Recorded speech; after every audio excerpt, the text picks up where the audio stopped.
సంవత్సర ప్రారంభం 6 రుచులతో అయ్యను ఆరంభం.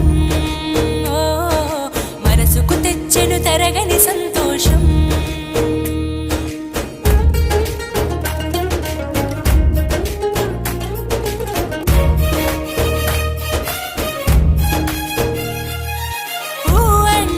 నక్షత్రం గా అంటే ఒక గమనం, ఊగా అని అనగా ఆ నక్షత్రపు గమనం.